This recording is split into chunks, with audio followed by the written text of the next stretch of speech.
Guys good morning, welcome to our new blog. তো আশা করি তোমরা সকালে ভালো আছো, আমিও ভালো আছি। তো শুরু করলাম আজকে একটি নতুন ব্লগের সাথে। তো সকালে ঘুম থেকে উঠে সব কাজকর্ম তো সেরে ফেলেছি, স্কুল যাওয়ার জন্য দেরি হয়ে যাচ্ছে, তার জন্য আজকে আর সকালবেলা ভিডিওটি শেয়ার করলাম না। তারপর স্কুলে চলে গেলাম রেডি হয়ে। তারপর ছুটিও হয়ে গেল, তারপর ছেলেকে নিয়ে একবারে বাড়ি চলে আসলাম। তো দেখো রাস্তার মধ্যে বদমাশি শুরু করে দিল। তারপরে ঘরে এসে একটু ঠান্ডা জল খেয়ে নিলাম, আর ছেলেদিকে আর্ট করতে বসে গেছে। আসলাম আর এতটা গরম বাইরে, মানে কি বলবো, আর শাড়ি পরে থাকা যাচ্ছে না। তো এখন খুলে নেবো শাড়িটা, নাইটি পরে নেবো। আর রান্না বান্না তো এখনো বাকিই আছে, তো বর এখনো আসেনি, তো বাজার নিয়ে আসবে আজকে। যেহেতু নিরামিষ, তো আমি রাত্রে সব ধোয়াটা করে রেখেছিলাম। আর সকালে যাওয়ার সময় ছেলেকে কেক খাইয়েছে, এখন ভাতটা ধুমাধুম করে খাইয়ে দেবো। আর ড্রেসটাও চেঞ্জ করিনি, ছেলেকে ড্রেস চেঞ্জ করতে দিয়েছি। আর ও তো ছেলেকে স্কুল থেকে দিয়েছিল এটা আর্ট বুক একটা, তো এখানে বসে ঘরে এসে কালার নিয়েছে, কালার নিয়ে আর্ট করতে বসে গেছে। আর বড় বাজার নিয়ে চলে এসেছে, তো রান্নাবান্না শুরু করে দিব। তো যেহেতু আজকে নিরামিষ, তার জন্য নিরামিষ সবজি একটা বানাবো। তার জন্য এদিকে মিষ্টি কুমড়ো, বেগুন, একটু ডাঁটা এনেছে, ডাঁটা আনতে বলেছিলাম, কারণ ডাঁটা ছাড়া নিরামিষ তরকারি ভালো লাগে না। পটল এনেছে, শশা এনেছে, তো এগুলো দিয়ে নিরামিষ সবজি বানাবো। আর বরবটি এনেছিল, তো নিরামিষ সবজি একটা বানাবো, বেগুন ভাজা বানাবো। আর দেখি কি বানাই ভাবছি বসে বসে। তো সবজি টবজি কাটতেও বসে পড়লাম। তো এদিকে শশা কাটছি, তো ছেলে বলছে শশা খাবে বলে, তো কেটে তো দেবো, কিন্তু এক টুকরা খায়, বাকিগুলো ফেলেও দেবে। এখানে আমার সবজি কাটাও কমপ্লিট হয়ে গেলো, চা বানিয়েছিলাম, চাও খেয়ে নিচ্ছি। সবজি কাটতে কাটতে ছেলেকে শশাগুলো কেটে দিলাম। আর নিরামিষ সবজির জন্য সব সবজি তারপরে কাটাকুটি কমপ্লিট করে বসিয়ে দেবো রান্না। আর ছেলে কি করেছে, বোতলের ভিতরে কালার পেন্সিল ঢুকিয়ে দিয়েছে। আর এখানে পটল আলু কেটেছি সয়াবিন তরকারি বানানোর জন্য, আর বেগুন ভাজাটা বসিয়ে দিয়েছি। আর এখানে সয়াবিন তরকারি বানানোর জন্য পটল আলু টালু সব ভাজা আমার কমপ্লিট। তারপর সয়াবিন তরকারিও হয়ে গেছে, বেগুন ভাজা হয়ে গেছে, নিরামিষ সবজিটা বসিয়ে দিয়েছি। তো সয়াবিন তরকারিটা আজকে পাতলা করে করেছি, যেহেতু গরম, তো গরমের দিনে পাতলা খেতেই ভালো লাগে। তো এদিকে আন্টি দিয়েছিল আম, তো আমটা মেখে নেব, মেখে সবাই মিলে একসাথে খেয়ে নেব। আর ছেলে তো বসে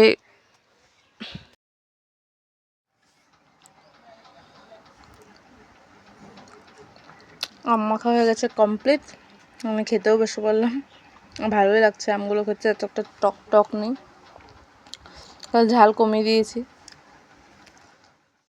আম মাখা খেতে খেতে আমার রান্নাও কমপ্লিট হয়ে গেছে, এদিকে ভাত খেতেও বসে পড়লাম। আর আজকে রান্না করতে অনেকটা দেরি হয়ে গেছিলো, প্রায় 2টা বেজে গিয়েছিলো, তো গরম গরমই খেতে বসে পড়েছি। তো ছেলে তো নিরামিষ সবজি খাবে না, তো লুকিয়ে যদি পারি মেখে দেবো। আর এদিকে সয়াবিন তরকারি দিয়ে দিচ্ছি। তো বিকালে একটু শুয়েছিলাম, তো গরমের কারণে তো শুতে পারলাম না, উঠে গেলাম। আর ছেলে এখানে ঘুমিয়ে আছে। তো ঘুমানোর আগে বাকি কাপড়গুলো তো উঠিয়ে রেখেছিলাম, তো একটা খালি প্যান্ট ছিল, তো ওটা শুকোয়নি, তো এখন এটাকে উঠিয়ে নেব। তো গরম মানে এতটা, বিকেলে 5টা বেজে গেলো, তো গরম আর কমছে না। তো বাসন কোসনগুলো বাইরে বের করে রেখে মেজে নেব। আর এদিকে বর সিলিন্ডার এনে বাইরেই রেখে দিয়েছিল, তো ঘরে আর ঢুকানো হয়নি। বাসনগুলো এখানে বের করেছি, বাসন ধোবো, তো বাসন টাসন দিয়ে একটু স্নান করে নেব। তো বাসন ধোয়া শেষ, আমার এদিকে স্নান করাও হয়ে গেছে। স্নান করলেও কি ঘেমে একাকার হয়ে গেছে। মিস এসে পড়ছে, মিস।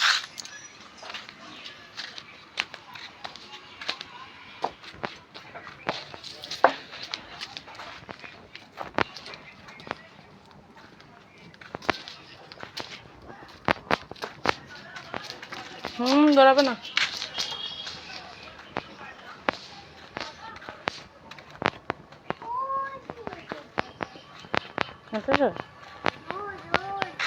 চলো চলো চলো চলো, মিশে টিশে ঘরে চলো, ঘরে।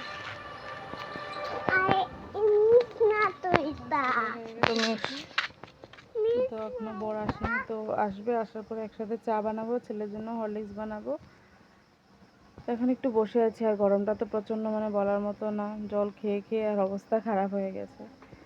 তো আজকে তো ছেলে পড়ার জন্য অনেক বাহানা করছিল, পড়তে বসবে না বলে, তো অনেক চেষ্টার পর পড়াশোনা করেছে। আর এখন বদমাশি শুরু করে দিয়েছে, যেই মিস চলে গেছে ওর বদমাশি শুরু। আর গরমের কারণে মুখেও অনেক গোটা উঠে গেছে।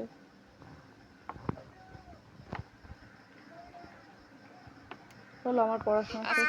আজকে মিস কি পড়িয়েছে তোমাকে, আর কি পড়েছো তুমি? হামটি ডামটি, হামটি ডামটি পড়েছো।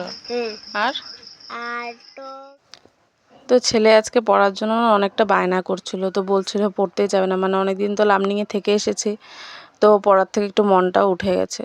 তো তারপরে তো পড়তে বসেছে, একটু ভুলিয়ে ভালিয়ে বসিয়েছি, বিকালে ঘুম থেকে ওঠার পর একটু হাঁটতেও নিয়ে গেছি যাতে একটু মনটা ফ্রেশ হয়।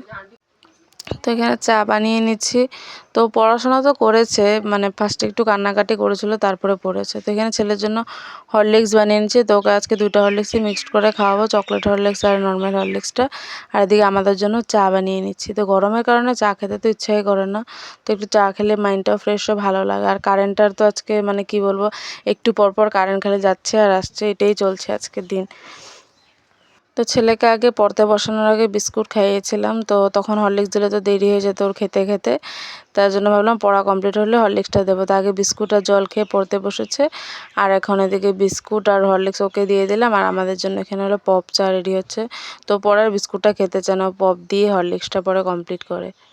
তো এইদিকে আমি ওকে তারপরে চাটা খাওয়ার পর অনেকক্ষণ রেস্ট হলো, তারপর ওকে হোমওয়ার্কটাও করিয়ে নিচ্ছি, যেহেতু কালকে সকাল থেকে স্কুল যেতে হবে, সকালে তো আর জলদি জলদি হোমওয়ার্ক করানো হয় না। তো এদিকে টিউশনের হোমওয়ার্ক ছিল এবিসিডি লেখার জন্য, আর 1-2ও ছিল, আর স্কুলের এদিকে স্পেলিং লিখতে দিয়েছিল, তো এগুলো কমপ্লিট করিয়ে দিয়েছি। রাত 9টার সময় বসে হোমওয়ার্ক করেছে। কারেন্টটা মানে আজকে অনেকটা জ্বালাচ্ছিল, তার জন্য দেরি হয়ে গেছে।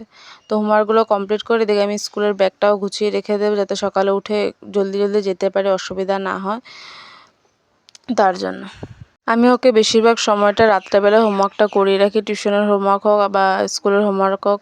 তাহলে আমার দিনের বেলা ওকে নিয়ে আর বসতো না, গরমের মধ্যে বসতেও চায় না বাচ্চারা, দিনের বেলা স্কুল থেকে এসেও খেলার জন্য বায়না করে। তো তার জন্য রাত্রে বেশিরভাগ চেষ্টা করি যাতে রাত্রেবেলা হোমওয়ার্কটা কমপ্লিট হয়ে যায়।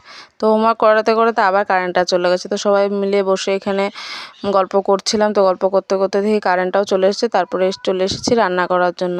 তো এখানে বড় আটা এনেছিল, তো আটাটা ঢালতে ভুলে গেছিলাম, তো এসে একবারে ঢেলে রুটি বানিয়ে নেব। আজকে রাতে রুটি বানাবো। তো নিরামিষে 2 বেলা ভাত খেতে ভালোও লাগে না, তো দুপুরে ভাত বানিয়েছিলাম, তো সবজি সব রয়ে গেছে, তো সয়াবিন তরকারি নিরামিষ সবজি সব রয়ে গেছে। তো এখানে রুটি বানিয়ে নেব। আর আমি যখনই রুটি বানাই ক্যামেরার সামনে আসলে রুটিগুলো ফুলে না, আর যখন ক্যামেরা অফ করে দিই তখন রুটিগুলো ফুলে যায়, জানি না কেন হয় আমার সাথে এরকম। তো রুটি বানাচ্ছিলাম, এদিকে দেওরও চলে এসছে, তো রাত্রেবেলা দেওর আমাদের ঘরেই খাওয়া দাওয়া করবে। আর গরমের দিনে রাতেরবেলা রুটি বানিয়ে একটুকু আরাম নেই, মানে রুটি বানাতে বানাতে মানে এতটা গরম লাগে, মানে গ্যাসের দূর।